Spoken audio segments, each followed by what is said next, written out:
Hey guys, what's going on? Welcome to Dominate Fishing. I'm Dan Meyer, and in this short video I just want to show you guys a bluegill lure that has been working really well for me now that the water's warming up. Some places it's been warming up, but up here in northern Wisconsin it's warming up. The bluegills are really starting to bite. Been able to get out there and catch some nice gills. I just wanted to show you guys a bait that I'm really liking right now, and it is by Lip Locker Tackle. It's a curly tail body grub. It looks like this. Here's kind of what it looks like from behind, and I'm going to tell you why I like this bait. Here it is on a jig. I've got this bait on a 1/64 ounce jig. I'll talk about that in a second. But what I like about this bait is how small it is. You can see it's pretty small. I fish a lot of panfish, especially crappie, and a lot of my crappie lures will work for catching bluegills, but they're a little bit big. So what'll end up happening a lot of times is you'll miss a lot of fish just because bluegills have smaller mouths. So it's not that you can't catch them on a lot of the crappie lures, because a lot of times while you're crappie fishing you'll catch bluegills.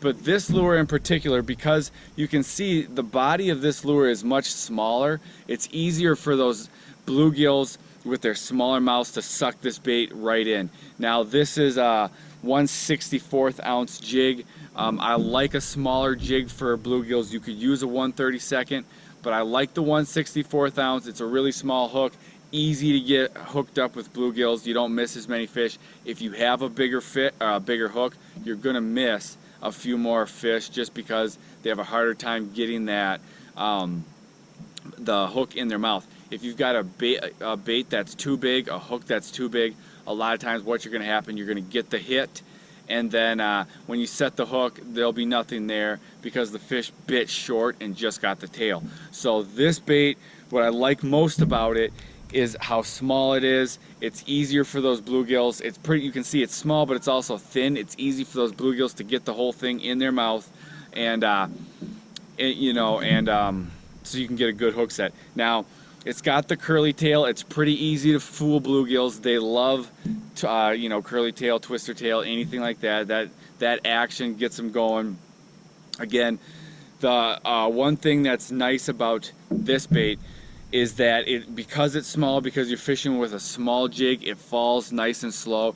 Either if you're fishing shallow, you can cast up over weeds, over beds, whatever the stumps, cribs, whatever the bluegills are sitting in. With that slow drop, a lot of times you're going to get the hit before you get the snag. Bluegills don't really fool around. They're pretty aggressive most of the time. They'll come up and smack that, unless you're fishing a cold front or something. So that's what I like about this lure. It's purple. Purples, I mean, you can get them in multiple colors. I've got purple because bluegills love the color purple. Also, this bait works well when you get into a post-spawn pattern on a lot of those deep, clear lakes. What'll happen is those bluegills will go out deeper, then they'll suspend.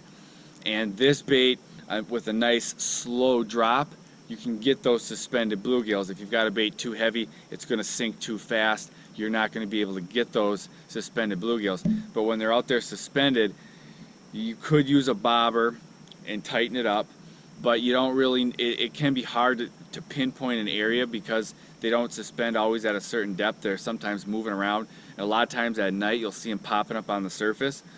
In that situation, you can use a fly rod, or you can use a really small bait like that. It works really well. So get out there, get bluegills. They're biting pretty good. Try this lure. Hope it helped. If it did, subscribe to my YouTube channel for more videos like this, and I'll see you guys in the next video.